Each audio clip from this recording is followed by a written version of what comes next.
Sometimes she sends me a big good stuff. I'm sorry. Sorry. I have some cool thing. It's fine. I'm sorry.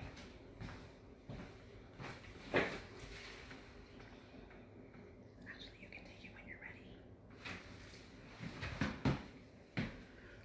They're coming on. They're coming on. See what I'm doing? I'm doing this cool thing. They're joining. And then, of course, I got people calling the second I go on. It's Robert. Oh my God.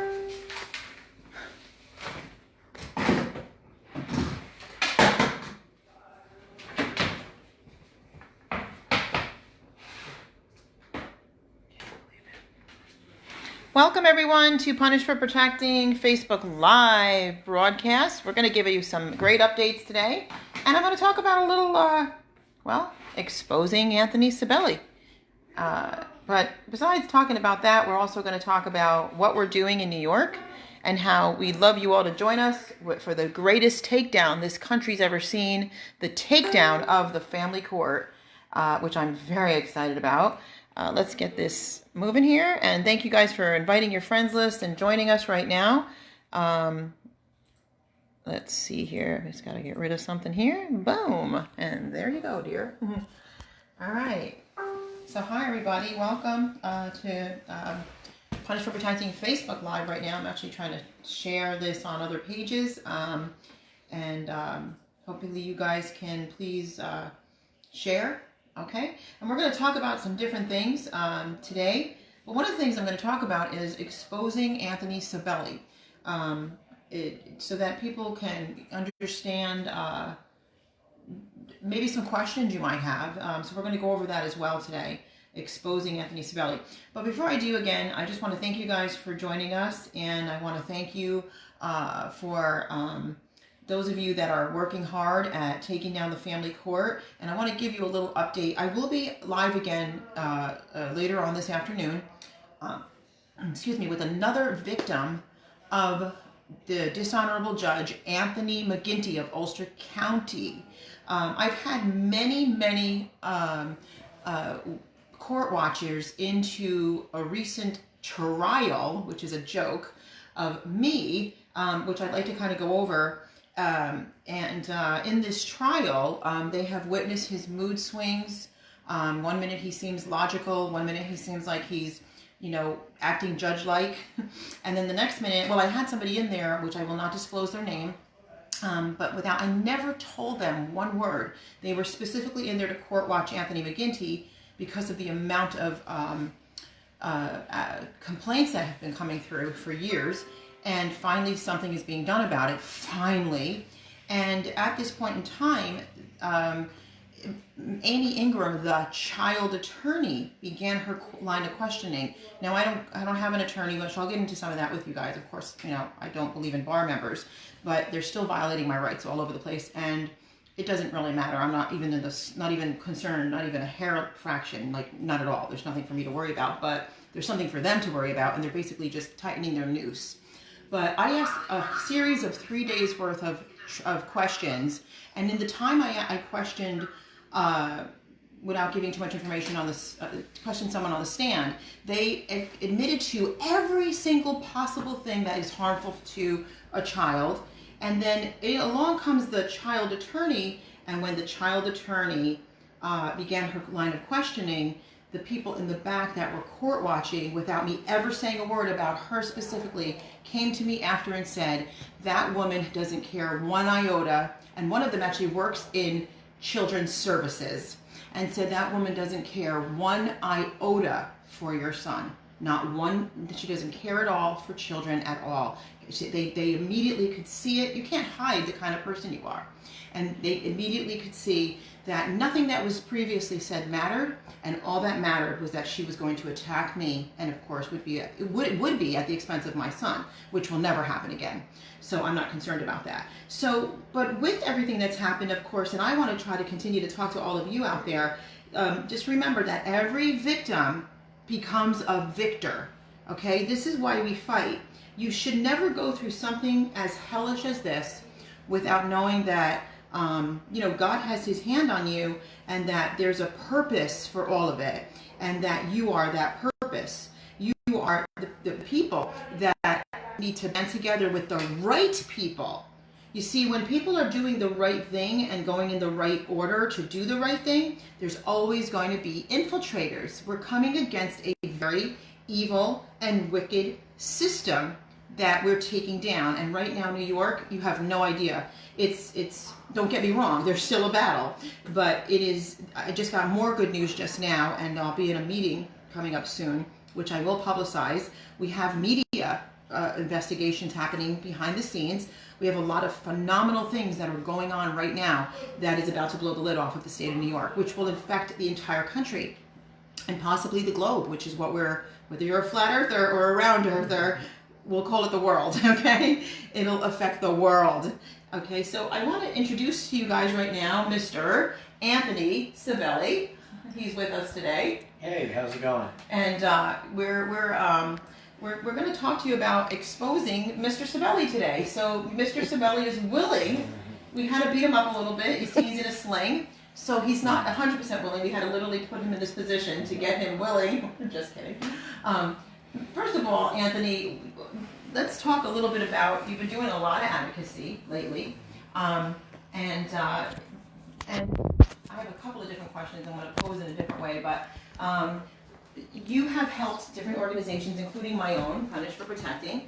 And as an advocate myself, and I think you've spent some time with me, have you noticed that, would you say that I am the type of person that spends my life trying to protect or harm children? What would you say about that? Protect.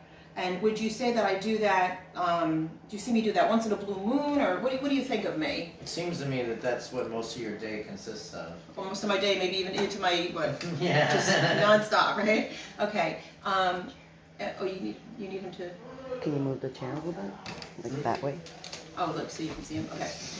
So now, some of the things that have you seen in my advocacy? Do you see people coming across, my path, so to speak, that may have been falsely accused? Is that something that I have to look at all the time? Would you notice? Like, people, Can you say that again? do you see people coming through my path whenever you're around me, or some things that you may know, where people are falsely accused in instances? Would you say that a part of this? Some people call it the family rights movement, some people call it whatever. Would you notice that a large portion of what we're dealing with is false allegations? Yes. What would you say about that? What would you say? I don't want to put words in your mouth, but... I would say that, most of the people involved in the family courts and with CPS, they're subject to false allegations. And what it seems or appears to be is that in this community or movement of a family law reform, there's a lot of subdivision. Mm-hmm. And that subdivision, it looks like attorneys might be behind it, it looks like CPS might be behind it, and it seems that their overall objective is to keep us divided so that we can never unite and expose what's truly going on. Mm-hmm. And the thing is that's very disgusting, because we're going to have situations where children are going to continue to die and be harmed and abused and sexually abused and lost from the foster care system to which they're never found again. And we're going to continue to see this advocacy for more funding and more CPS workers. I would say that the most recent situation here in New York State with the death of the 8-year-old autistic boy Thomas Valva, it's caught a lot of national attention, but being on the forefront of it, I would say that it's truly disgusting what's going on, because there's been an attempt to hijack this tragedy and isolate it as an isolated incident. And we see this push with petitions and everything, using the child's name as a way to legitimize more power for CPS and more involvement. And one being the Change.org petition by, I believe, the woman's last name is Webster, and it's advocating for someone who we know is entirely corrupt, Steve Ballone out there in Long Island, who's linked to Jimmy Burke and all these people with the Gilco Beach killings and covering that up. And they are trying now to advocate for more laws passed so that the schools can detain children to turn them over to CPS. without the parents ever being involved or notified. That is disgusting. We cannot allow that. We see how that'll cross over into the boundary and into the realm of vaccinations, forced vaccinations as well.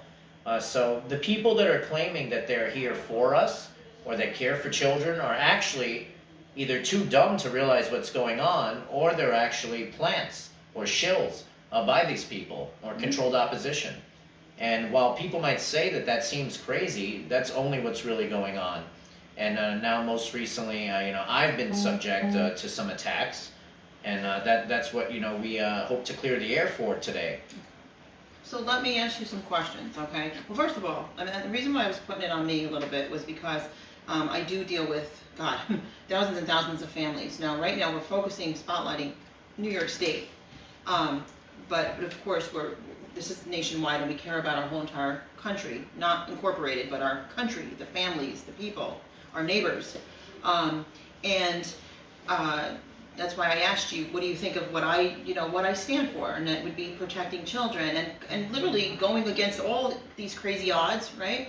So, of course, as an advocate, and my true definition of an advocate, and I'd like to know if you feel the same way or not, would not be somebody who attacks people who have had their children ripped from them and just insists on that whatever the system said is true.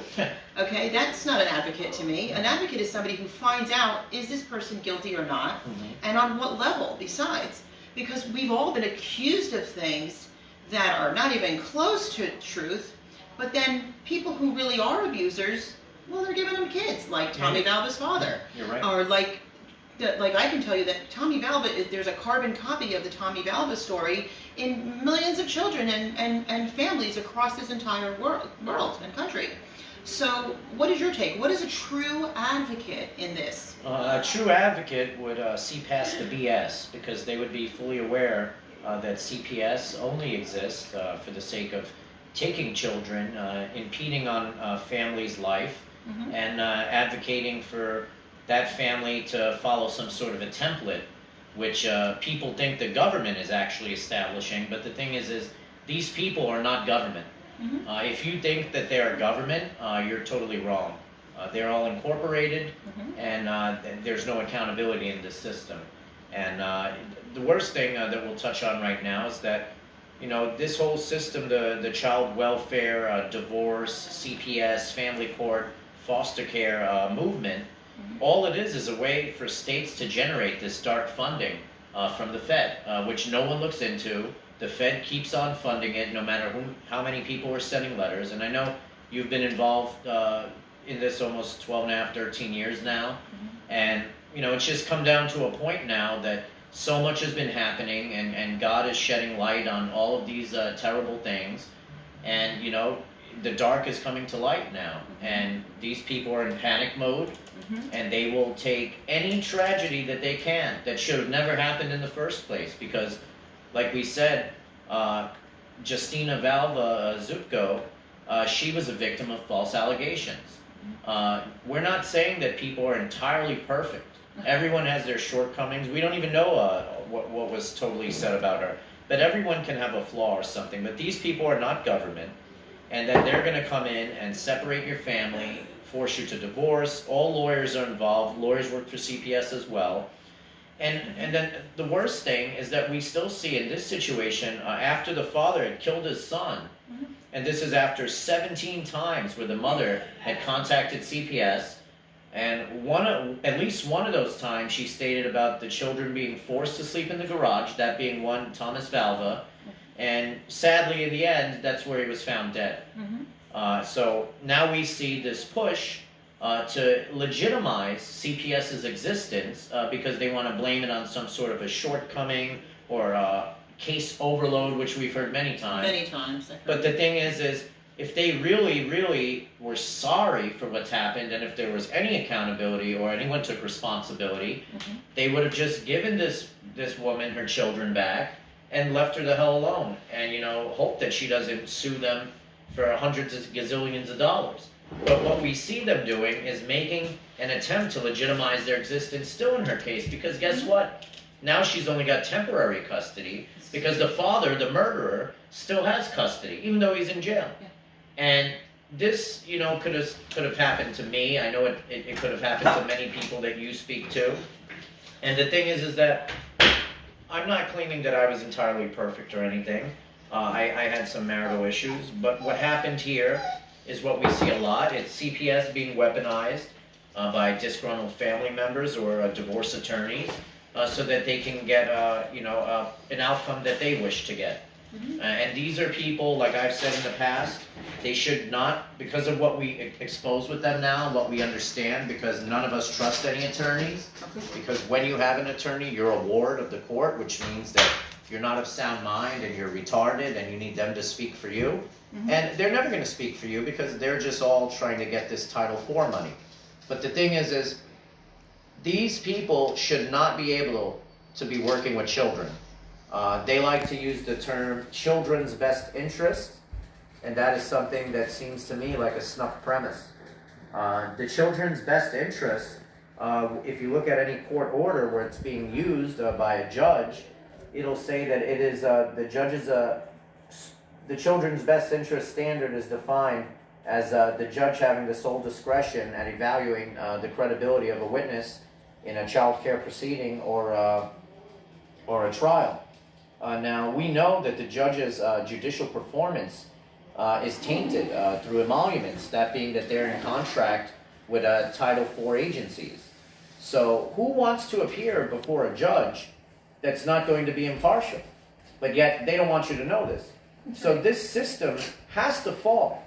And like I said in front of legislation, that if New York State or any of these states truly cared about children, families, keeping families together and truly serving them, we wouldn't have this Family Court Act, because by knowing criminal law and then comparing it to the Family Court Act, it's terrible. This system is designed to take your children and to cause more conflict, and so that the fake de facto government always wins and gets all this massive funding from the Fed. So that's what we need to stop. And I haven't seen one petition from any of these people out in Long Island that are trying to surround the mother and exploit this tragedy into changing the Family Court Act. And that's where we've come into this turmoil here in New York now, because people are attacking us, Francesca and myself, and other great women like Marie Tucker, another great whistleblower, for standing up against true tyranny. And now they're bringing up stupid things. My past, which is, yes, it happened. I was arrested. I lived in MCC where Epstein allegedly killed himself, right? But we also have Marie Tucker, who was targeted, and they stole her farm and her land, and they brought her up on a phony story of starving her horses. I mean, these people are sick, and at the end of the day, I'll just be one more second. Donald Trump, he can't be the guy that's known for coining the term fake news. I've known about fake news from way back. I would say maybe 1998. And, being part of the truth movement and seeing how things pop up, such as the Project for New American Century, right before 9/11, and it's actually asking and demanding that we get all this technology to leap start us into this new century, which is going to call for more warfare, and saying that we needed an event like a new Pearl Harbor to do it. Then you see 9/11 happens. So you see what's being pushed, what's being put into pen and paper by legislation and people in government and all these people that are out to make all this money. And then these crises happen, and then they try to get all this funding, and they fearmonger us, and it's all under the guise of public safety. So what we actually need to do here is actually make sure, we have to actually make sure that people are being held accountable that are working in our government. And now, ever since we recently, and when I say that we, is that I've come around multiple times to DAs, to local FBI, to the state police, to the NYPD, to the Department of Investigation, to the Judiciary grievance committees, to the Bar Association. Everywhere you could pretty much make a complaint. I've done that, and I've come around a few times, some more than others. But now what it's come down to is we've we've made an affidavit to put Letitia James, our state attorney general, on notice. Hold on one second.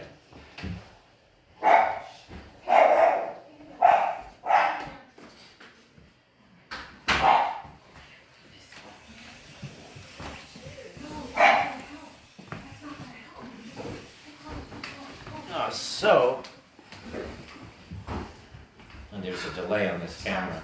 So what we recently did on January 8th, we put the State Attorney General Letitia James on verbal notice, letting her know what was happening, which I've sent plenty of mail out to her before and called her office several times, so have many others. And we made a list of all the federal crimes that are being committed under her watch that she is covering up for. Attacking her or slandering her when we said that. Mm-hmm. But pretty much there's no way, shape, or form that she cannot be made aware of what's going on. And we never said that she's the one that started it. Yeah, good. But right now it's under her watch, and we're exposing it, and it's clear and evident. Yes. So that this is happening.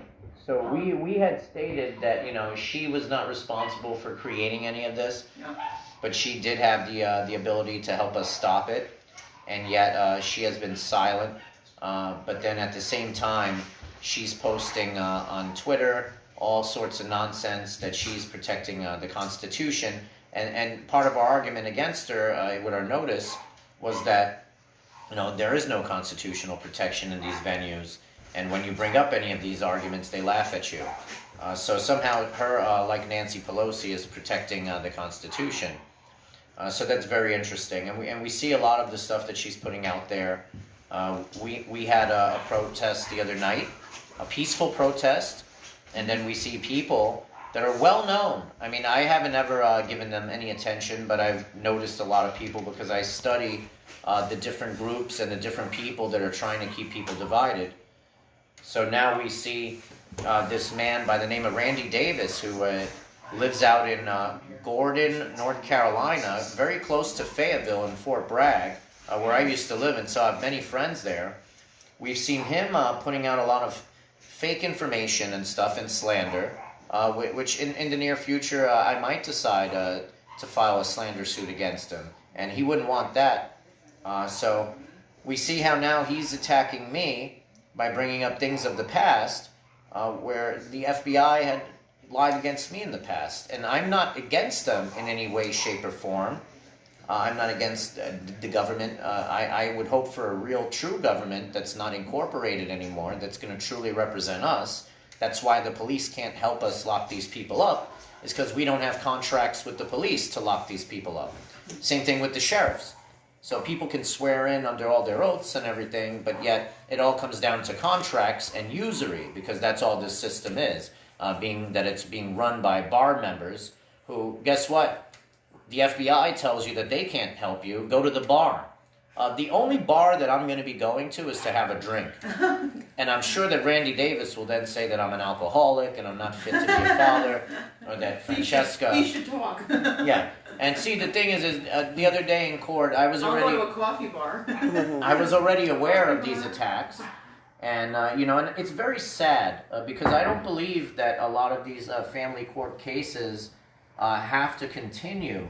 I just think that it's people like that are out online because they know that a lot of this has been taken to the online arena, seeking information and finding similar cases and sharing your stories and finding other advocates and coming together for marches and reform. But the other day when I was in court, I was called the terrorist. That's what we're gonna. Yeah, that's what we really want to touch on. And the man that called me a terrorist, he didn't look like he knew what he was talking about, but he did look very troubled. And then I got to witness this man testify in court, and he couldn't tell the difference between a cigarette or a tobacco. So that was very interesting. But my thing is not to attack that man. It's that I feel that he's being victim to these trolls, or these shills, or even these lawyers that are linked to them, by bringing, more conflict into the story and not knowing what the system truly is, and that it could possibly someday, attempt to steal the child to put them in a situation where they get 10 times the amount of money for the state as a form of retaliation. So yeah, Francesca. So going over some of that, and I know we're not giving the full story on certain people, which will be public soon, but going over just some of the aspects of that. First of all, let's talk about that for a minute. You being a terrorist, if you were a terrorist, would we walk you into a court, go through the metal detector, and go in and out of all the courts? Well, bar members walk in and out every day. Well, that's true, but they just haven't been identified. But they're against us, so wouldn't you have facial recognition, and would you be? Well, let's be careful what we wish for, because that's what they'll be putting in. I do believe that all the facial recognition and data mining in Home Depot, airports, and everything, and China being about 10 years ahead of us in technology, I do believe in the next 10 years we'll see stuff as ridiculous as New York City subway trains being stopped for someone that has a back pay on child support and stuff like that. Just like we see right now with the massive funding on $281 or $91 million a year that New York State receives in child support enforcement, and that being this booth with all these cameras and the automatic license plate readers on the cop cars. So they're just hanging out. They could be making out with each other. You know, the cops could be doing whatever. Nothing against you, but the thing is, and then someone drives by that owes child support or maybe had false charges against. They could be a total victim in the system, and now their life has to continually be destroyed because of this massive funding. No one looks into it, and that's what we are trying to stop. Because how much worse is it actually going to get? We need to unite, and we need to not be divided based on ridiculous things in the past.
We are absolutely exposing what's happening, and now we are the forerunners in actually not just exposing it, but demanding to take it down. It's treason on our soil. All right, you're an oath keeper. It's treason on our soil. We have spoken about it everywhere. Yes. And I've court watched so many courts. It's just a different demon judge, whether it's female or male, embodied in the same.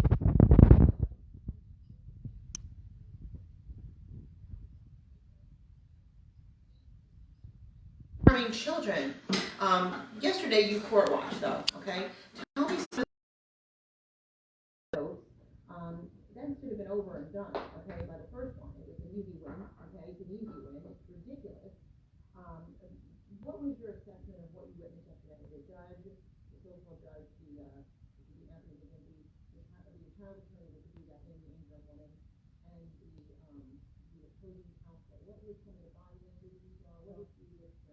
First off, I thought it was very interesting, being the fact that Francesca was a victim of this system and still is, and now I believe even the petitioner is a victim of the system as well, because he's playing into this nonsense and doing this in common. But I think it's very interesting.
covering the mic, she can't hear. Oh.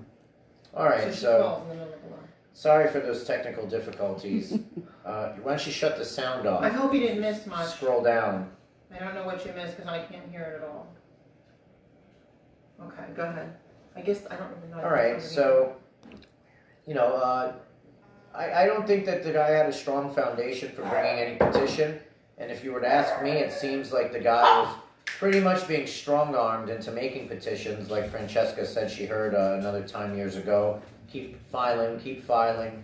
And it's just like tennis. It's just a thing that goes back and forth because the system knows that people love their children. You know, some people might have more problems that are more severe than others. No one's perfect. But this is a system that until your kids are 18, 21, or 24, like they want to push for, you know, they're going to continue to prey on us. And we need people to wake up, that being people who have been victims of the system already, people who have moved on to leave their children behind because they couldn't take the torture anymore, and I understand you people. I don't know what's going on. And the other thing is that the people who aren't aware of what's going on. There are people who do not know what's going on and truly believe that Child Protective Services is actually saving children.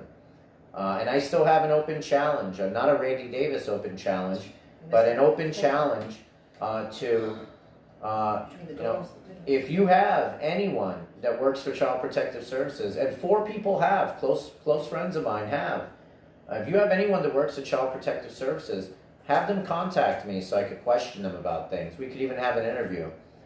Because, you know, we don't see any whistleblowers coming out of CPS. Maybe 1 or 2 I've read about. Darlene. You know, we've only seen 1 or 2. Yeah. We see that there are stories online saying that they're getting locked up all the time and this and that, but I don't see that happening around where we are. And a lot of the times I call up these DAs that are supposedly prosecuting these people, and they wish not to talk about it.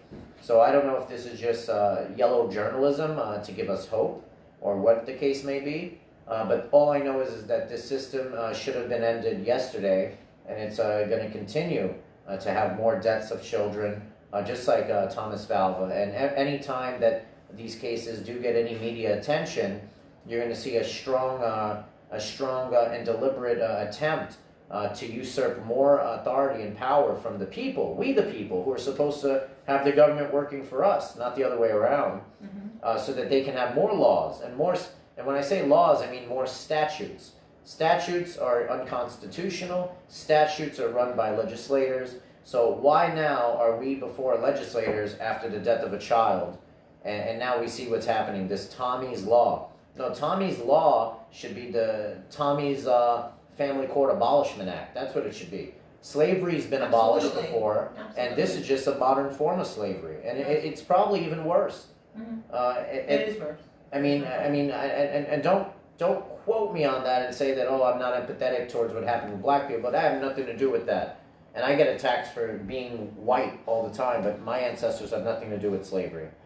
But I think it's interesting, you know, that, you know, Fran might have some questions for me about what's happened to me years ago, because when I had not first met, because my spouse was actually, in fact, my lab and substitute teacher in my school, and, you know, some people have made an attempt to say that I didn't even go to that school now, but yet that's the school where my first week of school was September 11th, and my first shop teacher and I had a mutual friend who was a neighbor of mine that died. So, you know, everything is very interesting what's going on, but the thing is the system has to end. And when I say the system, I'm not just talking about this child welfare fake family court system. I'm talking about the fake news media. We know that Operation Mockingbird has been around for a long time, being run by the CIA and pushing narratives and trying to control people, divide families, and spread fear-mongering. But at the same time, you know, I believe it was in 2013, you know, after Obama, when he first came into office, you know, whatever year that was, I believe it was 2008 or 7, I'm not sure, but the first order of business he had was to seal up all of his records, his personal records. Down the line in 2013, he actually legalized propaganda. that means that fake news, and where have we seen this before? Everything takes us back to Nazi Germany, just like with CPS. Where have we seen that before? Right there, Nazi Germany, propaganda, the use of propaganda. And Hitler said it best, I'm not going to quote him entirely, but he said that people will endure any curtailment of their liberties if you place the children as the treasure, meaning that they're the most important. And that's what we see here going on. So if Francesca has any questions for me. Well, so we just wanted to kind of clear the air. They can hear, they can't hear. They're back to not hearing again. You guys can't hear, but your finger, is it on anything? Is it not on anything? Let me see, no. Hold on, we're going to check. Hello. There's a delay. Yeah, we don't have any audio. Hold on, we're going to check. No, it's clear. I just heard myself. So Well, I don't have any. Okay, Alright. so they can hear. It might be a delayed comment. Who knows? But they can hear now. Everybody can hear now. Somebody can thumbs up or heart up that you can hear us right now. Can you hear us right now? Can you send some hearts? They are sending hearts. Okay, so we wanted to. Yes, hearts are coming up or not? Yes.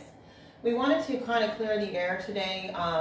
Listen, when push comes to shove, and at the end of the day, I might not be the largest whistleblower in the world, but I am a whistleblower, and I am known, and I have an excellent reputation. Only people with poor reputations have the only ones that have ever attacked me. Anybody that's got any decency embraces what we're doing, because pretty much it takes one to know one, I would have to say, right, in this world.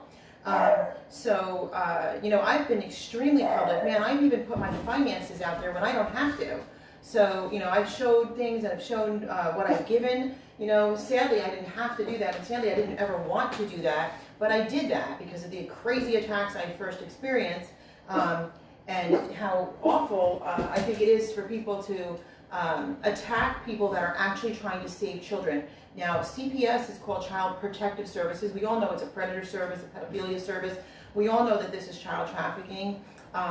So, of course, you're going to get attacked by something that's this wicked, and that's what it is. It's wicked. It's absolute and utter wickedness in high places. Attached to the court, making the connection that, a lot of people wanted to attack CPS all these years, which, of course, we're going to expose them all the way through. But they want to attack CPS, but the bottom line comes down to CPS has no authority unless a pseudo-authority, false judge, who doesn't have authority either, makes the order. So even underneath their falsity, they have some sort of a system, even though we know it's insane. And we see that by going into these courts. As we court watch these courts, these fake courts, because I have to emphasize they're fake, we see what they do. And it's anyway, I even said it to the judge yesterday. Well, you're going to do anything you want to do anyway, but I'm going to put this out there anyway. I'm going to put this and present this anyway. They don't want to bring things into evidence, so there are ways to make things be forced into their fake evidence. I only do what I do under circumstances. I don't file motions, I don't give consent, I don't contract with them. I have nothing to do with them at all. I don't believe in them. No family should ever be put through this. It is abusive. But I want to give you a little heads up on something. With this fake trial that they're trying to put me through right now, they're in so much trouble it's not even funny. And I know what you're saying about the police and then, all this other stuff, but in the reality of what it's supposed to be, because we've seen a smokescreen for years. We've seen a mirage. We've seen a deception. We've been under this deception. It's where we could not see clearly. Nothing is as it seems. That's the bottom line. And so we're here to expose it so you understand what you're fighting. You cannot find an enemy you don't see, and you cannot find an enemy you don't understand. So I only do what I do when I'm within and I'm forced to be somewhere in order to just hold them back against what they're trying to do to me. As a whistleblower, they have no rights to me at all. Zero. Okay? Yesterday they brought in somebody from, ironically, the Marlboro school system. Now the entire Marlboro school system embraces me, embraces my family, thinks what they pulled the first time was disgusting and ludicrous. But my son has had a health record and an education record from the day he started kindergarten, up until he was traumatically taken, stolen, harmed, hurt in many, many, many, many ways. Which then at that point, I can't believe what's going on. We got drilling, we've got dogs barking. It was calm all morning and quiet. Unbelievable. Randy something. Oh, Madon, he probably did, right? So at that point in time, that's when trauma hit my son, and then certain types of behaviors affected him. So anything that they would try to use against me, I laugh at. Matter of fact, I'm like, bring it on, because all this does is puts it right back into their face, because things have dates on it. I'm very public. Nobody gets more public than me. One of the things you witnessed, and I have another witness that was court watching yesterday here in the room. We're leaving anonymous, but one of the things you witnessed, did you notice McGinty's personalities change? Well, yeah. At one point, I saw him yell, and then he called for a recess, and he was very, very loud and animate about that. And that's not the behavior they're supposed to have at all. Yeah. I think that he's just going along with whatever because he knows that he's pretty much responsible for ruining the pizza party for all the judges in New York State. Mm-hmm. That being that he victimized you, and you've become one of the loudest person in New York State regarding this. And and right now together as people are uniting and we're attempting that, we're only becoming stronger. Mm-hmm. So I don't think he really has any choice. And it doesn't seem like these people will step down either because they seem not to have any conscience. Mm-hmm. But I did see him yell, and then he called for a recess. And then later on I saw he was smiling or something about 2 or 3 times. But what was going on there was a fraud. And it was not a fraud just against you. It was also the opposing party, the petitioner. I agree with that. But I said that in the court. It's very sad, and that's a prime example. There might not be high conflict or any really bad false allegations being made, but it's just ridiculous how that case can even be heard there. Mm-hmm. And then the petitioner has the weakest argument, and there is no argument. He has no argument. Yeah, but he just keeps hanging himself and hanging himself and hanging himself. But at the end of the day, it's not even about him. It's about that these petitions and everything just bring the courts money. Right. So they're going to entertain whatever they can, because if you keep bringing them business, you obviously don't know that they're fake. That's right. Now let's talk about Amy Ingram, because right now, and the good news I want to say for New York is we have stuff happening behind the scenes right now that's literally about to explode the state of New York in such a way. I have nothing to do with blowing anything up. Not in a bomb, but in a certain way that's actually going to expose it for the entire state and hopefully the entire, I believe the whole country at this point. It will literally kind of just, what's the word I'm looking for? But work its way through the whole country. Stop. It's okay. There's a maintenance man here. Sorry, guys, and it makes the dogs go crazy. So I'm excited about that. We got more word today. It's other stuff that we've been working on. It has to do with the sworn affidavit, as well as the sworn affidavit. If you're not aware of what was served on January 8th, myself and 2 advocates were inside the Attorney General's office. Verbal notice. It did go viral, and it was filmed in a hearing room. And then on the 21st, we served the sworn affidavit with the 28 pages of federal offenses against the families. And everybody's welcome to a copy. Please get it. Even if you're not in New York, just say you're not in New York, because you can't use that copy in another state, but you can arrange that copy. We have an editable version. There's an editable version, not editable, version that you can change over to your state, and you can use punish for protecting as your umbrella, okay? Because that's what this is. People that are being punished for protecting their rights, their families, their children, and so on and so forth. So let's do that. That's free. Come get it. But for the state of New York, I'm working with. I can't even count that high. Got banging now.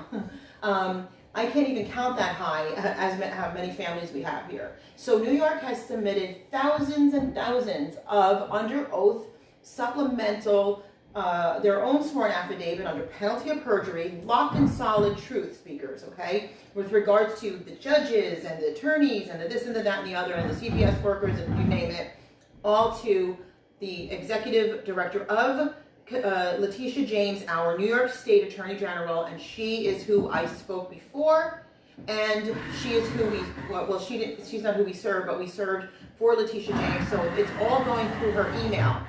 And you can send it physically. I know that people have spent money on their own choosing. They've sent in like entire, whatever they have, like documents and so on, to send up physically to her as well, serving it, and it's all going together with the sworn affidavit that we serve. So right now, as we speak, right now, if we gave her 48 hours, and as I know very, very well, and you know that's watching, countless children have died because of these choices, because of these orders. Countless children are being harmed right now as we speak. Their education does regress. A lot of the problems happen with ACE research, adverse childhood experiences. The scores go higher, okay? So when they're placed in the home of abusers, when they're by proxy amongst abuse, when they're physically being harmed intentionally, all different types of harm that's happening to them, while they're ripped away from loving caretakers, biological family, all these things raise their ACE scores. All these things affect them individually, affect children on a whole, affect families on a whole, affect the country on a whole. It's very dangerous to the country. It affects our health, our welfare, everything that we're about, our futures, the future generations. So, but this is why we're fighting. Now, it's a shame that the people of New York and our Attorney General claims that she's for the Constitution. Well, the thing is for the the same thing is that they're working, and it's no conspiracy theory. They are working for the people who want to take over our country. And this ties into everything. Whether you want to say it was the coup against Trump because he was representing us. No. And you don't need to.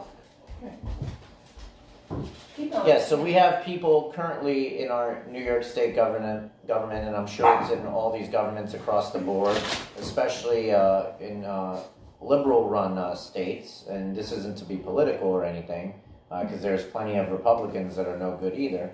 Yeah. But the thing is there's been a faction or a takeover for quite some time, for a long time, and we could trace it back to all these different things and how we created our system to be a debt-based system, whether that was with Social Security or not, but there is a deliberate effort to take over our country, and one of the head honchos behind it is a man by the name of George Soros, and along with him we have the Rothschilds and all these other people, the Council of Foreign Relations, the Bilderberg Group, all these people that are part of corporations in America that are actually deliberately stealing power from us and controlling everything, controlling our media, controlling our food, controlling everything.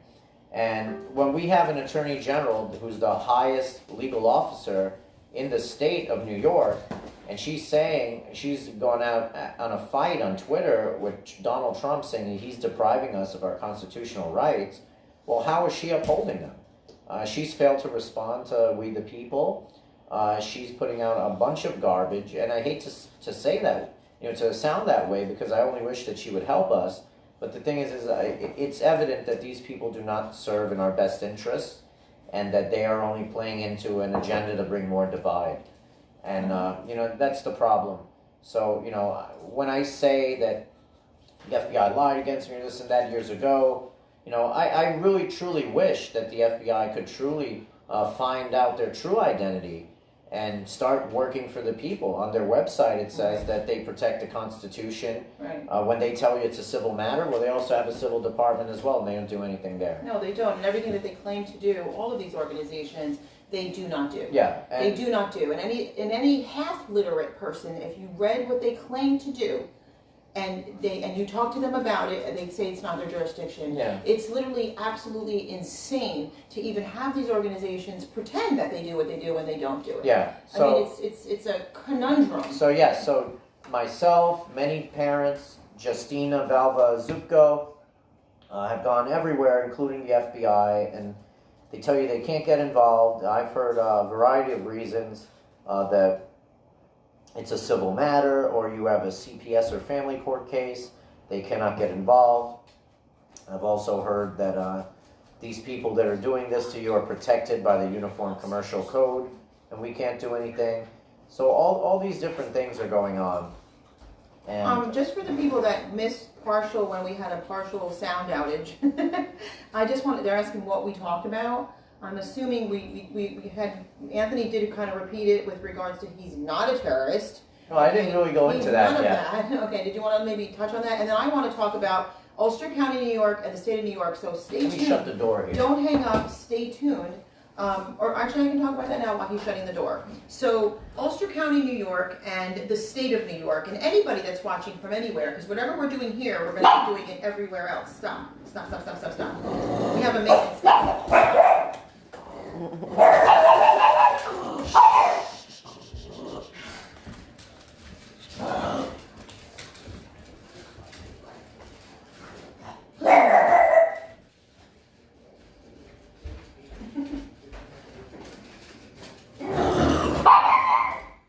Lily, can you stop? I greatly appreciate you stopping. I greatly appreciate you stopping. Come here, Lily. Yeah, just take her. Thank you. So, Kristen, just take her. Never mind, don't worry, buddy. She's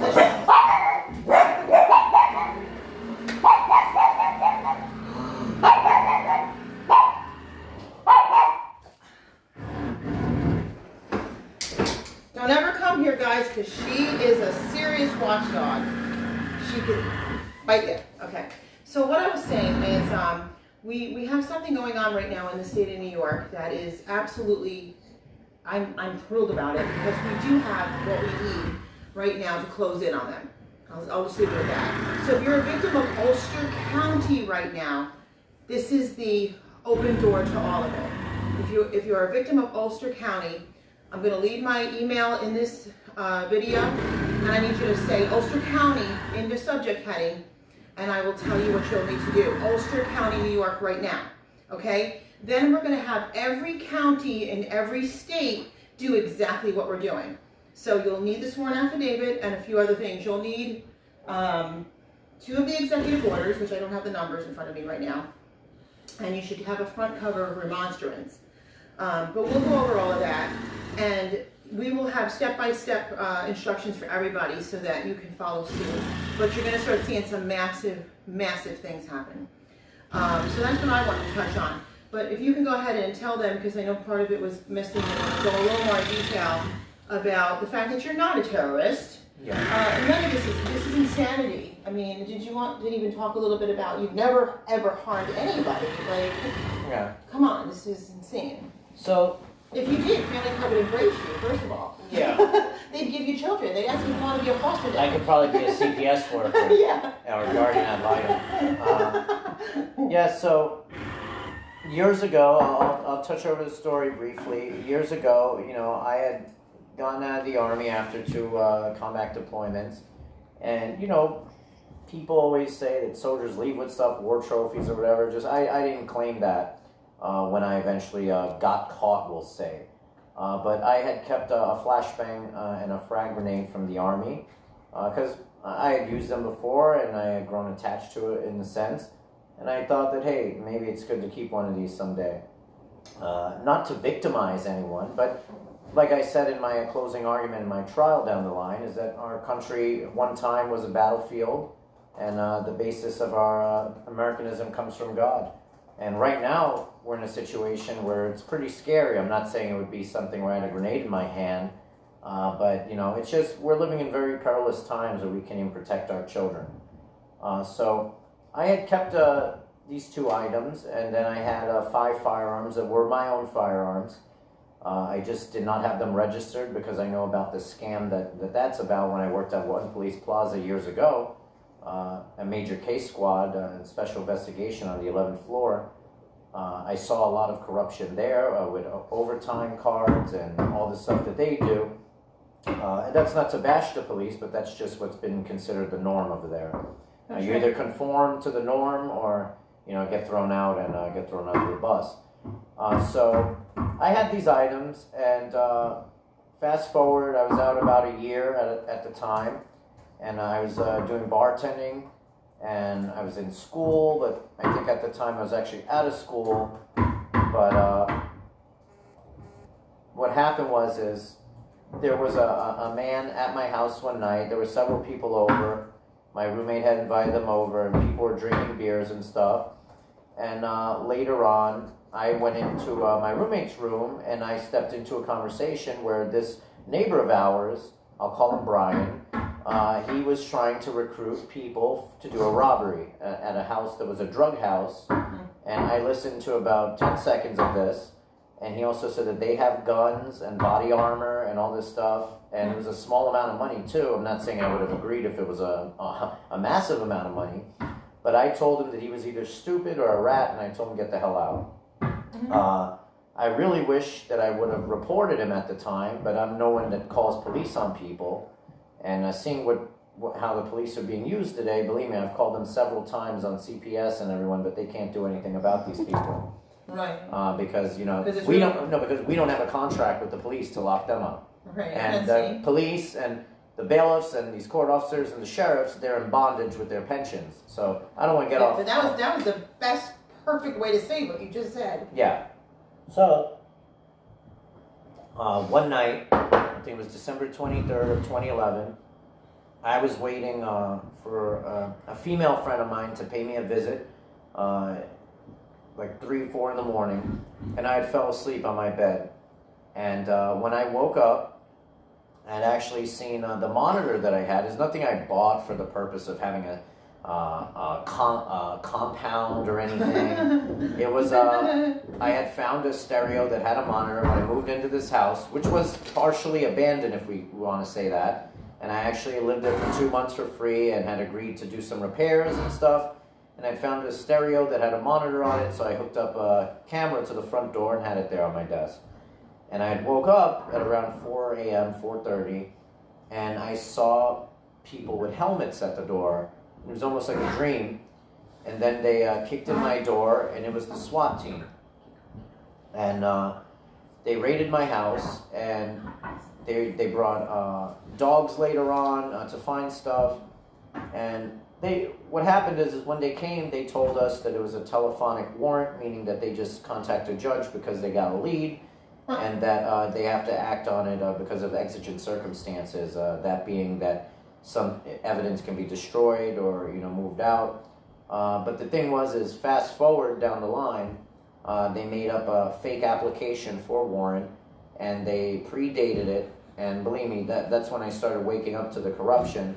What was going on, and they said that I had automatic weapons, meaning machine guns and pipe bombs for sale the week before, and that I had admitted to building them, and my roommate as well. I can tell you that never happened at all, and that was just to legitimize what they found. Now, if these people did not lie, they also said they found heroin in my house, that I was a heroin dealer. That is not true at all. I believe that I had a small pot plant that was an experiment, which pretty much is a joke. It wasn't like I was going to take over anyone's business in the neighborhood, because we wouldn't want the 43rd Precinct to lose business going after drug dealers. But it was just so ridiculous how they lied against me, and they sensationalized it. And then I heard radio shows saying that I was a white man living in a black area, profiting on selling weapons so that black-on-black crime could be committed. Oh my God. That was disgusting. And we see the people that put out these press releases. There are people like John Marzulli, who currently work at this Eastern District in Long Island, which I'd love to see what he has to put out about this case here with Michael Valva. I'd love to hear that, because now apparently the FBI and the DA and everyone, they want to control the investigation. But I won't get sidetracked on that anymore. So I went into the boat, which is in the city in the Bronx. And after about a month and change of being there, I was actually attacked one day for refusing to fill out a voluntary witness statement, which was actually pre-written. The guy's name was Captain Bacode, and he has a son there that works there currently in the DOC, and who is also a veteran. And this man, during the time I was there, abused people, threw people off of beds, knocked their teeth out, and he told me that I had to fill out this form, and I said, no, it's voluntary. I'm not volunteering, and I didn't see this happen. And he lined me up, and a few other guys lined up in the hallway on the line. We're on a boat now, and he just called in a bunch of these other correction officers, and then they started spraying us with OC spray, and they beat us.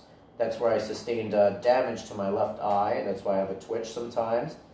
And then they beat us severely. They kicked some guy's teeth out. They damaged a guy's orbital. Very bad things. I just laid there in the fetal position.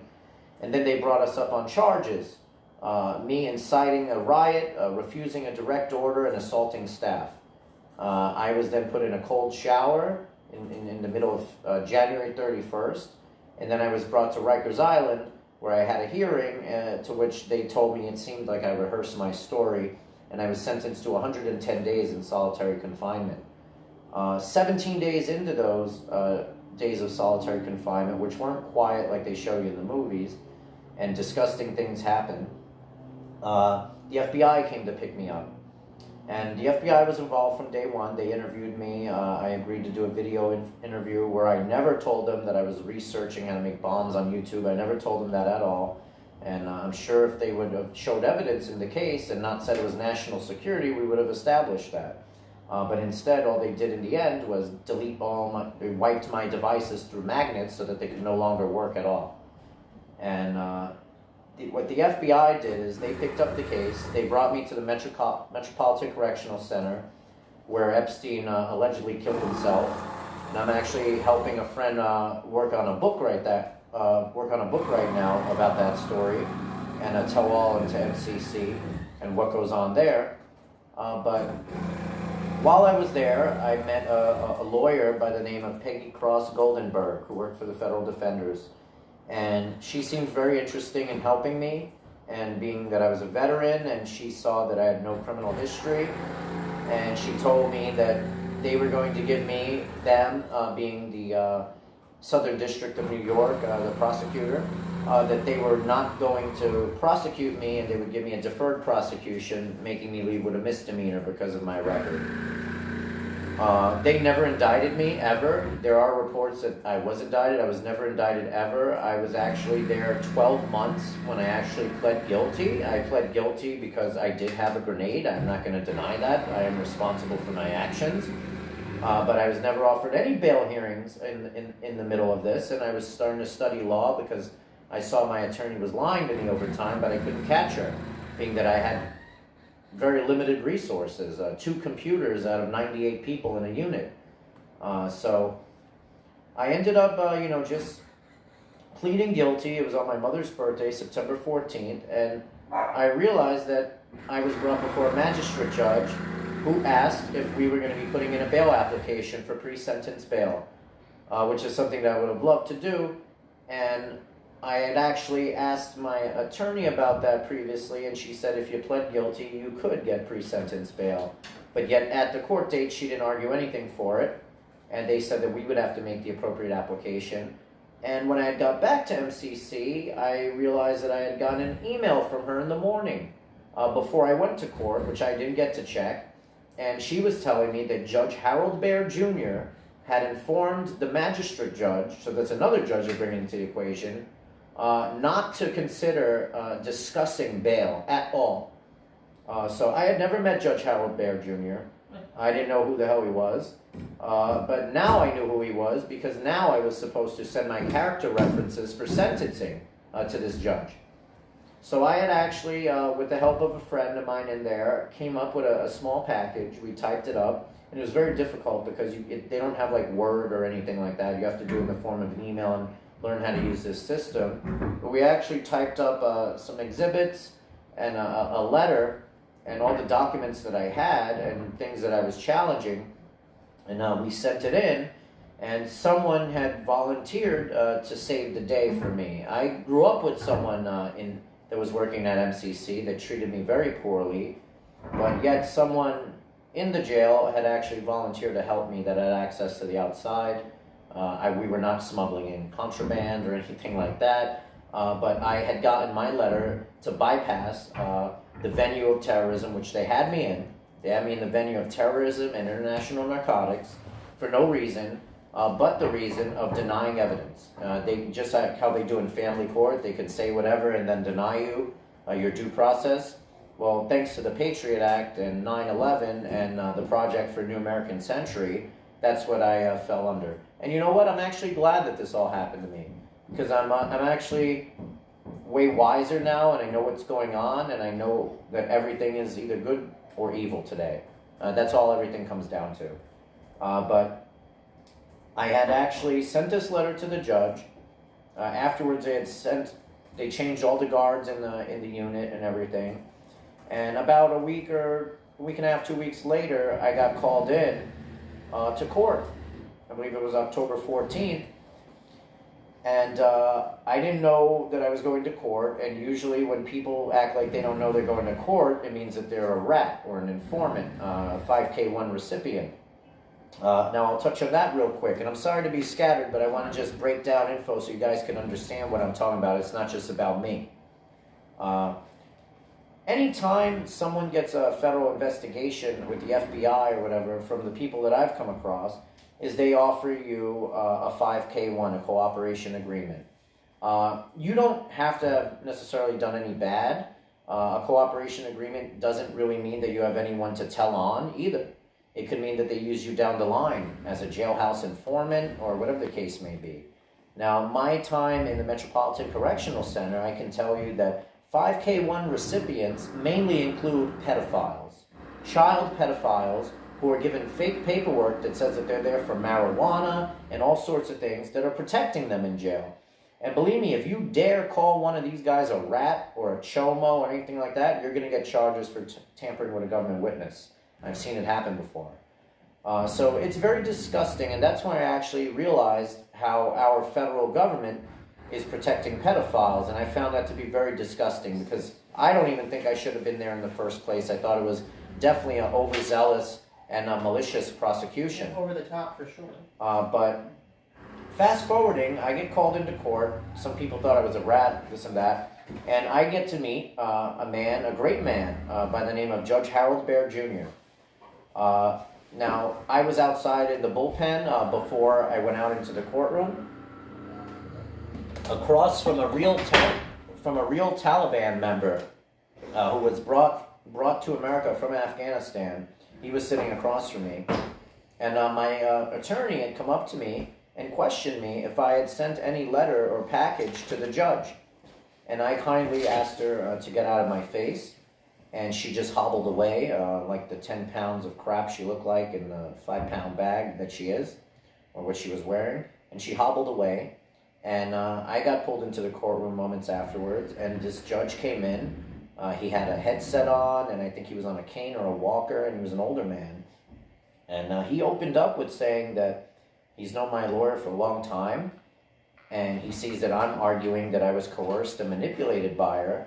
And while he would normally disagree with me, he saw that in Exhibit A, she had told me this and that he had told this to her, when in fact he never had any conversation with her at all about me. So that had showed right there what was going on. She had tried to say that there was a lot of confusion going on, and then the judge had stated, yeah, there's a lot of confusion. This man's been in jail without being indicted for 12 months, and he's a veteran.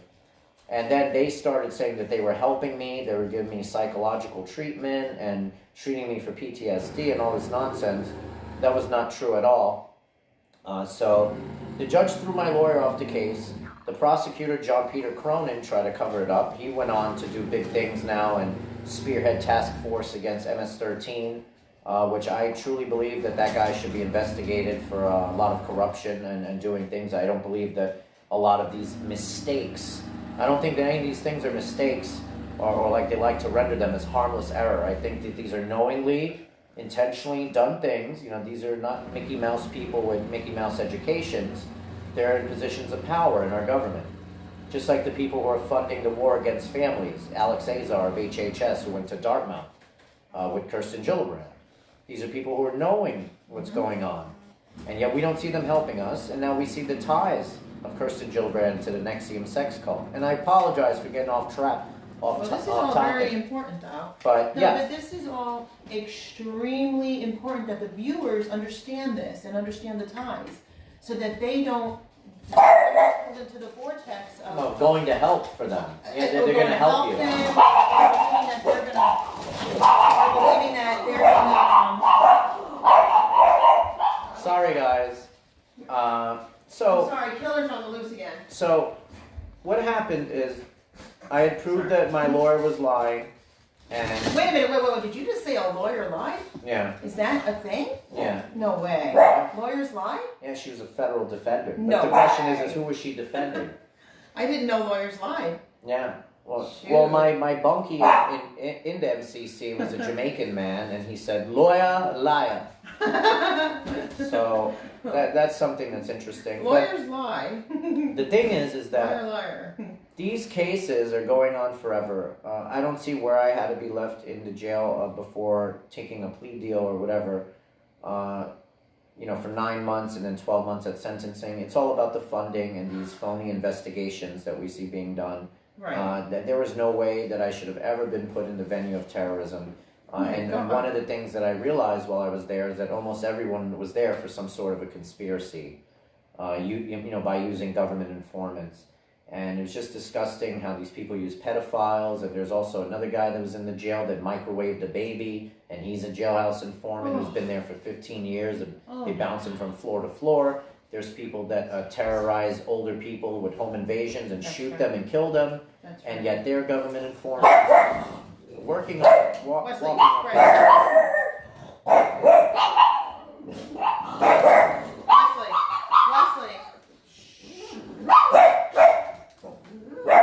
Just put them away. Yeah, you can't, because they'll bark anywhere they are. Stop. Can you leave them on the other side? Come on, come. Wesley, come. How do they keep coming back? Wesley, come. You have opposable thumbs. Come on, doggy. Yeah, Wesley, come. Wesley, come. Come.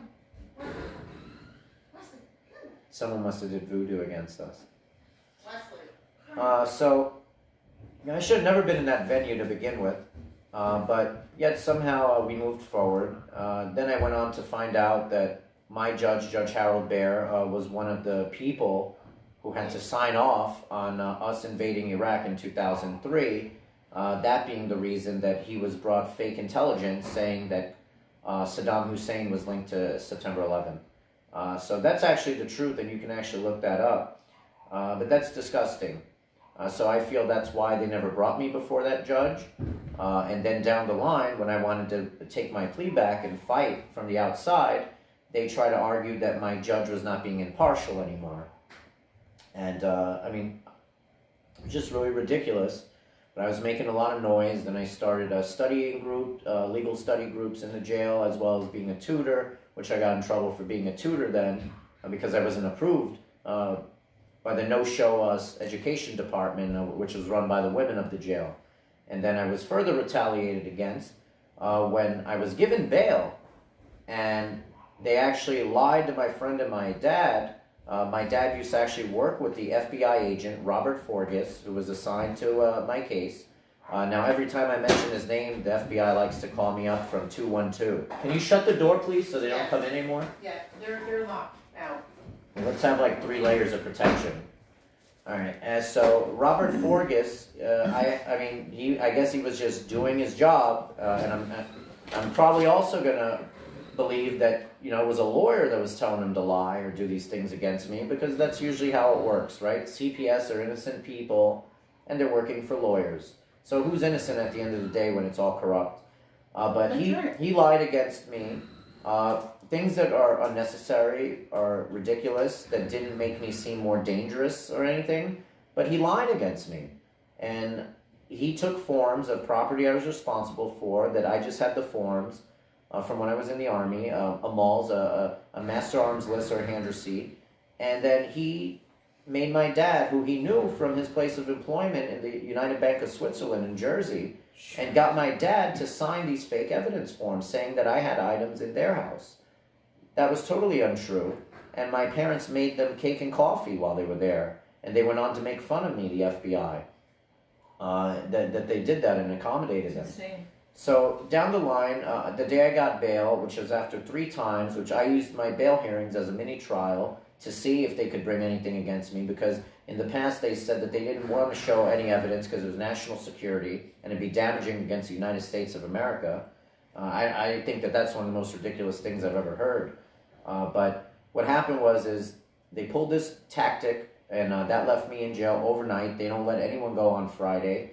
The next day, they went to the Court of Appeals and used the chief psychologist of the MCC, Dr. Miller, against me. And she lied and said that out on bail I was going to go do something, meaning that I was going to go harm someone or something. And that was very disgusting. I didn't know any of this at the time. I happened to be moving to go to the library or coming back from the library, and I had seen her, and she was probably one of two attractive women in the whole building that I had access to lay my eyes on. So every time I saw her, I'd say hi. I'm not trying to sound like a pervert or anything, but I just said hi to her. But I've never really had any interaction with her besides her asking me if I had any thoughts and visions of killing myself, if I heard voices, and if I did, would I let her know? And she would do that once a month. On Wednesdays, she would knock out a few guys while we're on the hamburger line. And on Thursdays, we get chicken. So that's the only interaction I've ever had with her, by telling her no, no, no. And now somehow she was used against me in the Court of Appeals to deny me getting my bail. So while you're going to get food and just live a normal life, she's asking you on a She would go on the food line and approach like 10 guys. So like in the whole month, she would knock out That's 90 how she guys. did her job. And she's the chief psychologist. That's so insane she would right be there. so her title, her position as the chief psychologist. I don't know if she was still there when Epstein was allegedly there, but that would be the person who's responsible for putting you on suicide watch and taking you off suicide watch, because they run everything, and they're heavily medicating people, and I'll move into some other things in a few moments. But what they did to me was pretty disgusting. That left me in jail. And then I got a separation order that I could never be on the same floor as her ever again. And I didn't know that. And the only reason I found out is that when I said hi to her, I went back to my unit, which was locked down at the time because someone had gotten stabbed apparently. So I got pulled into my cell, and shortly afterwards, I was taken out of my cell by someone that I grew up with, and he cuffed me and pulled me out. And rumors were spreading that I had stabbed this guy, who's like a 6'8" guy with AIDS, named Bear, who I did see outside as well before all this happened. And people were trying to get my property from my roommate, saying that I stabbed the guy, so I'm going to be taken to the hole. But actually, where I was taken was to the captain, Captain Ward, who warned me of what happened with the chief psychologist, Dr. Miller, and that she probably lied against me because he saw that I didn't believe it. And he told me to protect myself because there's a lot of informants in here and sickos that are used as informants. And that's pretty much what happened there. And then down the line, when I was getting out, 3 months later, I was released with a pedophile that same day. They looked like Clint Eastwood. And then they refused to turn over all my electronic devices. And they tried to get me to sign a document where I agreed for them to destroy them.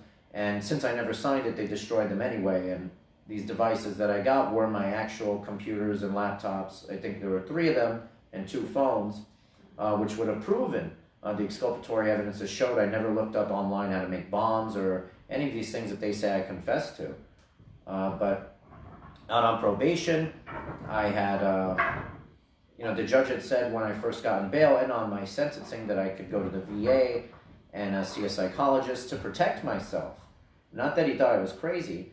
And that's where I fell into the great hands of the therapist that I see today, who was working at the VA at the time. And down the line, he left the VA, but he helped me tremendously by moving out of my house when probation was saying that I wasn't allowed to move out of my house, and I had to get the judge involved, and he'd shoot his ass out. Good. I had a really good judge, Judge Harold Bear Jr. Rest in peace, Judge Harold Bear. He was a really good judge. And down the line, I've grown to know my therapist very well. And I mean, I don't want to say that we're friends, making it seem unprofessional, our relationship. But he's someone that's very comforting, and he's very pragmatic in approaches, and he understands what you're saying and tries to make you into a better person by offering his input. So I was seeing this guy for years, from when I first got out of MCC to when I started going back to school and dating. And then into the whole thing where I started dating the woman who I would have children with and marry. And, looking back at the timeline now, that I have access to all my mental health records, I see how, we'll call them the prosecution in the family court case, which is actually the Corporation Council of the city. Mm-hmm. They've requested all my mental health records, thinking that they would be favorable to them because they depicted me as some sort of crazy person by saying that I see my therapist out of his house. I never said that. By saying I admitted to having imaginary friends and I'm delusional and that I do drugs in front of my children. And I never said any of these things, and they lied about so many things and sent me a psych ward. But down the line, they did an order show cause to get my mental health records. And guess what? They weren't favorable to them because it showed the timeline of where I was happy to meet my wife and her family, and I thought I was finally part of a great family. And then down the line, I was voicing my concerns, being on how these people were super involved and enmeshed with the family and had a lot of psychological issues. And that being, I could identify these things because not only did I study criminal law, but I also studied psychology. And I was very concerned what was going on. But now what it's pretty much come down to at this point is I've been separated from my children. My son George, the last time I ever met him was on December 6th of 2018. And that day is fully documented, and I had to continue dealing with the tyrants who went against me and threw me in the psych ward, and were not only lying against me, that I've caught several times in the act, but also lying against my wife. I don't believe that she was truly involved in this entirely, but I do believe that she is highly culpable, that being that she's still qualified to be a New York City school teacher. But apparently it doesn't take much to qualify for that. You just have to push an agenda and make sure that kids can have IEPs and qualified as, incompetent or handicapped, so the schools get more money. And I also am aware that they're double dipping by putting handicapped kids, or handicapped kids as they like to say, into honor roll classes so they get even more funding. Right. And we've seen a lot of indoctrination into people that are the heads of departments in schools that are actually indoctrinating children into fulfilling the LGBTQ agenda. And don't forget that agenda also includes celebrities that have come forward over the last few years to push for minor attracted persons, meaning pedophilia.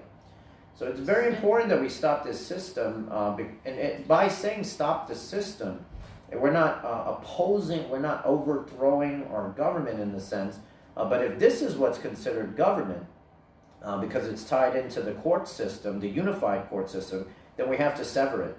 Because the only sense that this makes, this matrimonial side to the Supreme Court and the family courts, is that they are a way for the states to generate this slush fund from the Fed. And it's totally unchecked. There's no accountability over it at all. So, that's what we have to reverse. And we see these people now, I'll drop a name right now, a Kathy Cole or a Catherine Corella, who I didn't believe that these people had any ill intent or malice or anything, but now it seems that they are fulfilling a different intent or agenda, and they've clearly spoken out against abolish and arrest, and saying that you can go do your own thing, we have to take baby steps. No, we don't need more laws, and we don't need laws that are going to help go against parental rights, because children don't know any better. Children do not have a voice. We shouldn't even have to have guardian ad litems in cases. I mean, like Francesca's child is 12 or 13 years old. I think he's more than competent enough to speak out what he feels is right or wrong. I mean, maybe he should have some sort of representation for something, but that Amy Ingram lady can just speak out against you because, there's a motive, Right. and there's been a motive since she was put on. And the thing is that what I've stressed is that, we have to stop this system, and we have to make sure that whatever we're pushing, we make sure that these people are no longer protected under considering our kids as commerce and having it fall under the Uniform Commercial Code, which is something we need to research more, and it looks like a lot of that came in around 2001 as well. But our kids should not be considered for sale or for commerce, and children should not be ripped away from loving parents, even if the parents spanked them or did something. I'm not an advocate for abuse, Right. But we've seen cases like Dwight Mitchell, who's a Right. very powerful speaker. Right. He spanked his kid, and he had to be tortured, and But they could kill them, they could abuse them, they could leave them in garages to freeze, they And could then molest them, after they're they dead, could do all these things. and then after That's they're dead, okay. And here's the thing, I want to touch on this because, like I said, I've been doing it for almost as long as my son is alive. Okay, and I've never experienced anything like this in my lifetime. I have a raised, married daughter who's absolutely wonderful, who works in child development. And Amy Ingram, obviously, she's used everybody everyone knows that the complaints are off. Matter of fact, if you've been victimized by Amy Ingram, get a hold of me too. There will be emails and ways of contacting me because Ulster County is, as you've seen, the DA just went down for stealing all kinds of money or where's the money? Ulster County is a huge spotlight right now. So right now is the best time. Let's put it that way. I'm not saying too much right now, but just come to me if you're a victim of anything Ulster County, but especially if you're a victim of Anthony McGinty, if you're a victim of any of the attorneys in the Ulster County Family Court, if you're a victim of any of the judges in the Ulster County Family Court, and obviously with an emphasis on specific ones, Andy Gilday, Amy Ingram, Anthony McGinty, Marianne O'Loisel. That's what she goes by. Carrie Savona, I've dealt with cases on her, and so on and so forth. Get a hold of me. The email will be in this live by the time this is over today. But I want to talk about like these baby steps. These people that are coming in now, they don't know anything of what we already know, what I already know. I've been doing this. They've said that We've done the baby steps. Two of these people are not even victims of the system. They've claimed that. Right, and the thing is that there's a couple things that I see that I don't particularly care for, which I won't even say here. But number one, we've done the reform thing. I was National Coalition for Family Court and CPS Reform. That was my foundation, okay, in 2012, 2013. Okay, we tried that. We've tried the steps. The steps will never succeed because it's a fraud on its face. Once you find out that a business is trafficking children and has a pseudo authority, pseudo meaning false, you don't take baby steps. You don't try to reform it.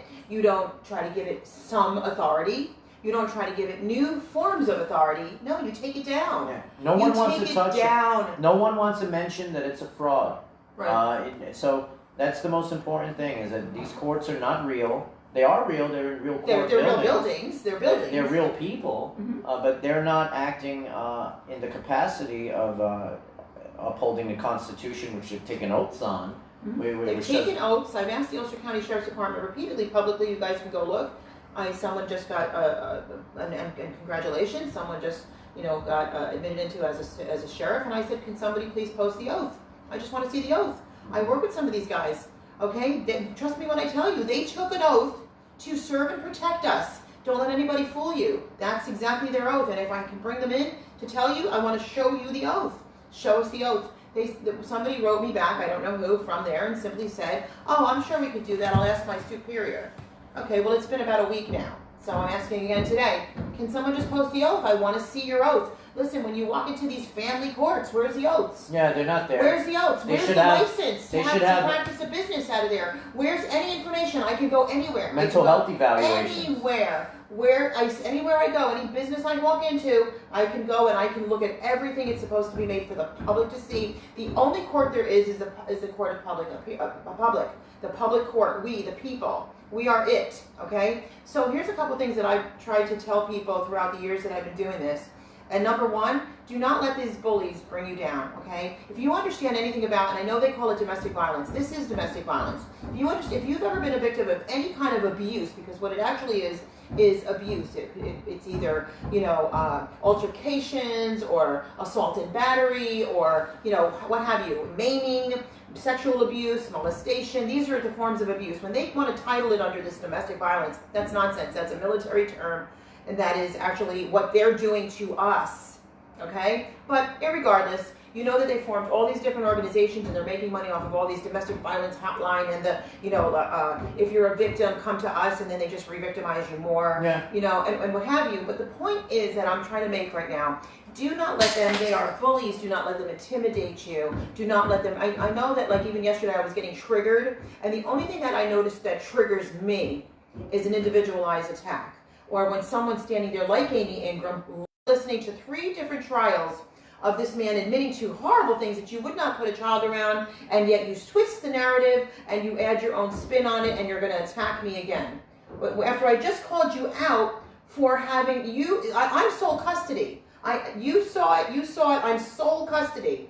How would you not, if you're the child attorney, ever return my phone call? I'm sole custody, yet you continue to work for the other side. I see the wink, wink, nod, nod. I see the smiles at each other. I see all of this stuff. I'm not stupid. I do this. This is what I do for a living. This is what I don't even do it for a living. I just do it. But this is what I do, so you can't get this past me. And especially if I know my own case better than anybody, what are you doing? And you're sitting here and you're going to continue to do this damage. You're talking about them having children having child attorneys and all this. This is not something that the American people should ever allow. Ever, ever, ever, ever, ever. You are your child's advocate, whether they like it or not. The only thing that they do to you is push you. They force you to sign things. I've never signed anything. They force you to, by gunpoint, if they have to, that's what they'll do. These are bullies. Do not allow it. That's what you have to do. We must rise up together as a nation against the bullies on Facebook and the bullies in these fake buildings and come against it. And now's the time to strike, and we're going to take it down. And I'm more confident every day that we're going to take it down. Do I see where there's where the battle is fierce? Absolutely. Do I see where they're going to continue to try to fight you, infiltrate in different ways? Absolutely. But it's up to you to not be foolish and not to fall for some of these people that Anthony just spoke about, like the Randy Davises and those types, because first of all, how could you? I don't even comprehend how anybody would even take that even remotely, Well, I find it very interesting how this guy. I mean, I've been aware of him for a long time, probably about a year now, but I've never added him. But now, it's like he's targeting me, but giving me an opportunity to vindicate myself. Right, but who vindicate the heck- yourself. Do you know his criminal background? But Who's going to vindicate him? But it's like who's he? Who is this guy? Is that how He's some nobody. This is what this man is doing? And the thing is that there's many people like him that are probably working with this establishment, with the bar members. Absolutely. Because everyone's going to Look take. at that Paul Palermo. What he just Panero. said. Panero. Yeah. So we see that all of these things are to legitimize CPS existence, to bring conflict, to advocate for more laws against parents, to steal children easier, to get more funding when they already have unlimited funding, to get more workers. Mm-hmm. More workers means more children being taken. More workers means more lies against parents. And we still have not come up with a solution since no one wants to respond to us. We're hoping that it's very soon we see all this stuff going on in the DOJ with the FBI and all this crooked stuff. But it seems that, very close, something's got to give. Something's got to give real soon. And, and what's happened with the president and that whole coup and everything, it's obvious that was just to cover up what these people have been doing for a long time. So, now we see how, the attorney on this case, Donna McCabe, is the sister of actual Anthony McCabe, the FBI deputy director over there, who's another. Someone just is on her way here. A victim is on her way. A victim. Everyone, if you would just mind just pausing for 1 second. Hold on. And having patience. We're going to be wrapping this live up momentarily. We do have a victim coming of Anthony McGinty and Amy Ingram, which we're going to talk about, which I did have a TV version of that interview a couple years ago as well. But Anthony, go ahead, continue with what you're saying. I'm sorry. All right, people. So I'll actually hold it if you give me a chance. Here. Is that good? Yep. All right, so I people can continue to slander me, or now there's people like these plants and these shills that are here. It's going. You're live. So people can make attempts at continuing to slander me and do all these things against me. That's entirely ridiculous. Because these people know that they're being exposed. They didn't think that when they attacked me, that I would just try to take down the whole system and find people that wish to do that. Because that's how you got to do it. You have to take out the liar. So that's what we are actually doing, and it will happen. And amongst all that else is happening around the world, all this nonsense and mass depopulation and all this stuff, that's what we're up against. And the mainstream media is not our friend. I truly hope that someday they will start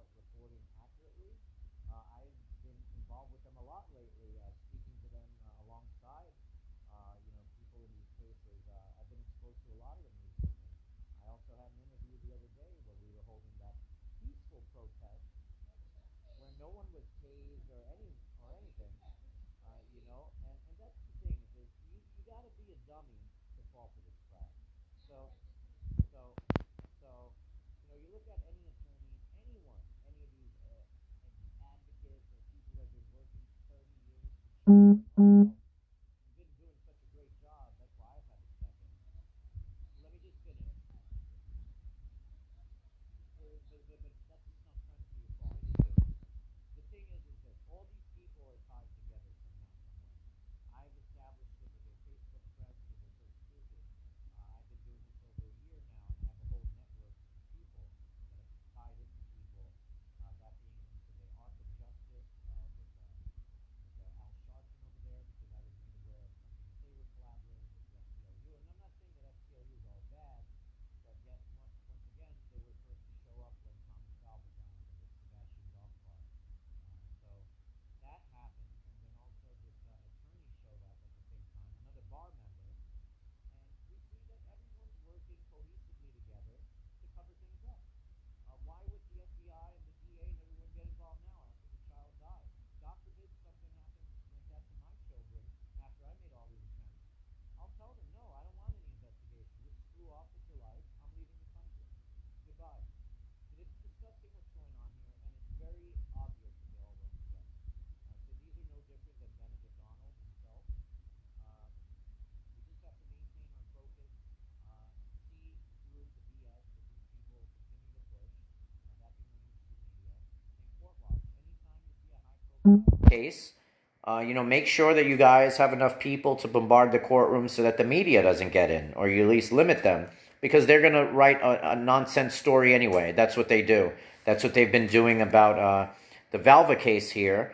And, you know, they might say a little bit of the truth about CPS or with judges, but they're covering up that no one should be in these courts to begin with because they're fraudulent. That's right. And that they don't want to talk about that. So these courts are not de jure. They're not working for us. They're de facto. And they're fake. So we got to stop them. All these people have to be held accountable and arrested. Now would be the time to start coming forward if you want to be a whistleblower, if you're part of the system. Mm-hmm. I currently have 2 CPS insiders in the state of New York. Thank God for them, and I'm always looking for more. So I'm going to be wrapping up right now. If anyone has any questions for me or anything, you can message me. But let's just try to focus on uniting, setting aside our differences. No one's perfect. I'm sure someone has a complaint against whatever the case may be. But look out for the people who refuse to unite, who are continually dividing people and stealing the attention away from where it needs to be. That's right. That being that the system is a fraud and that it's not protecting our children, and it's dividing man and woman, who are the creators of children, who that are the children of God. Anybody that does gender war. So that's it, people. God bless all of you. Peace. I love you all, and I hope that we can get through this soon and expose this. So I'll be giving this back to Fran right now. Thank you for having me, Fran. Oh, you're more than welcome. You're more than welcome. Back live shortly. I'm waiting on a victim, like I said, and I do as this happens, I will take it live in public with what I have brewing in the background right now. Okay, so I really appreciate you guys watching, sharing. And if you're a New York victim, I just posted it in comments. You can email me and post New York victim. And if it's McGinty, put McGinty's name. If it's, Judge Joe Brown, put Judge Joe Brown. Whatever not saying Judge Joe Brown, but, whatever judge you're dealing with, whatever one, put that in the subject heading, but put New York victim. Anywhere in the United States, if you need one-on-one counseling or help, consultation, so on and so forth, that's also in there under the consultation form that I put in the comments. Okay, so thank you guys very much for watching, and just know that we are just not going to stop until this system is taken down. We have to do it for our children and our children's children and for our country. Thank you guys. God bless you.